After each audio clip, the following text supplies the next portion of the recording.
going back, if we rewind now to 1835, pre Trail of Tears, there is a portion of the Eastern Band, as they're called, the Eastern Band of Cherokee Indians, the EBCI, called the Oconolofti, their sort of subsect, and they are led by a man called William Thomas, who's actually a white man by birth, but he is brought up by Chief Yonaguska of the Eastern of the Oconolofti, and so he is somebody who is in a unique position, given his race and his obvious sort of southern, or rather not even southern, but American. You know, he is treated as a fully blown American by others. He is able to negotiate from a position of power in a way that that sort of full-blooded Indians were not able to.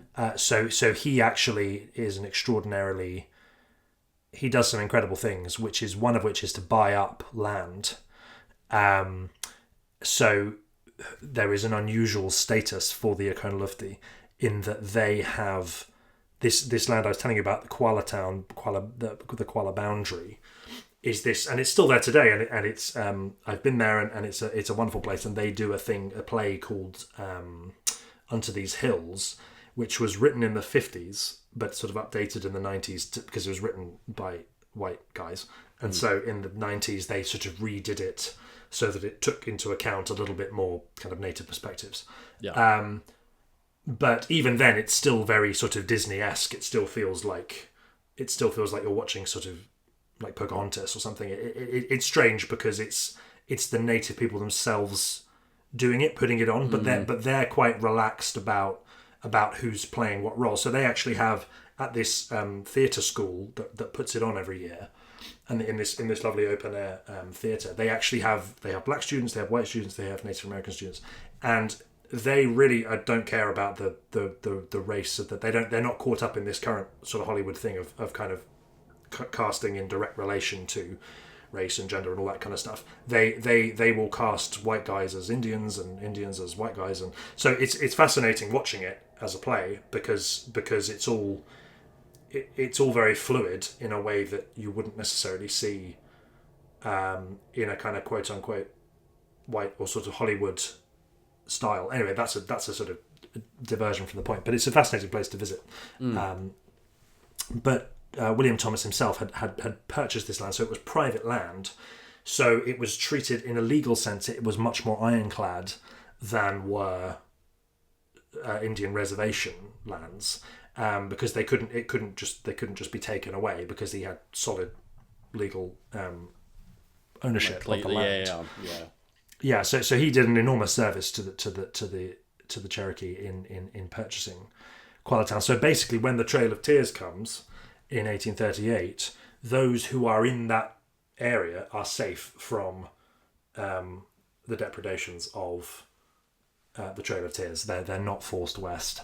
They actually, interestingly, the Cherokee have a spirit called the Nunehi, which is a mythological sort of spirit character in their folklore, and they are supposedly, they're sort of ghosts that dwell in the caves, and they come and they will hide people.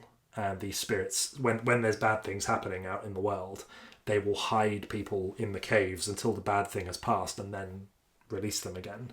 And this is kind of, in a sense, a sort of mythological expression of the very real factor of some Cherokee being saved from being forced onto the Trail of Tears. So it's all fascinating stuff. But basically, Thomas is he's a fierce, as well as being, a great defender of Cherokee rights. He's also a fiercely pro-Southern kind of Secesh fire eater. So he has no military training, interestingly, at all, but he's just got real kind of chutzpah. He forms what's called Thomas's Legion, which is almost a sort of guerrilla force. It's kind of paramilitary. It's not. He's sort of, because the Confederate command in Raleigh, within the North Carolina kind of sphere of things, is very, very far away and remote from the mountains. So this is the Appalachian Mountains we're back in again. Yeah. Sorry, I should have situated us to begin with. We're in the Appalachian Mountains. We're in the northwest of North Carolina, way up in the mountains. So it's obviously very remote, and he is basically kind of a man on the spot in the old style of he is basically told, okay, well, do your thing, but just don't get us into any hot water if you can avoid it. Just, try and do what you think is the right thing to do, basically, he's told. And so he goes, okay. So he takes this kind of license that he's given, and he forms this incredibly hardy group of men who basically make it their business to guard the mountain passes, so the sort of valleys between the mountains where Union troops would come if they were marching. They'd obviously find those, but so they would guard the mountain passes and they would ambush Union troops as they were passing through. That was one of their kind of roles, and the other role is that they would hunt down deserters, Confederate deserters, and sort of bring them to justice. Reconscript them into the ranks, essentially. So they and he was pretty fierce, Thomas. He was totally self-driven. I mean, he didn't have to do any of this, but he just totally took the initiative and formed this incredibly hardy group called Thomas's Legion to basically enforce. They kind of acted as like a sort of corollary to the Home Guard. So as I told you about before, that the Home Guard are the southern families in each town that sort of police the towns and make sure they sort of root out deserters and they requisition supplies and all that kind of jazz. So Thomas's Legion, they sort of see themselves as a kind of extension of the Home Guard in that sense.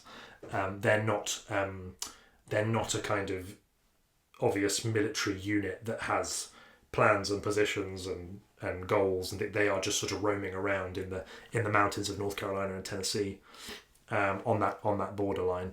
Yeah. Just basically sort of wreaking havoc with the Union troops.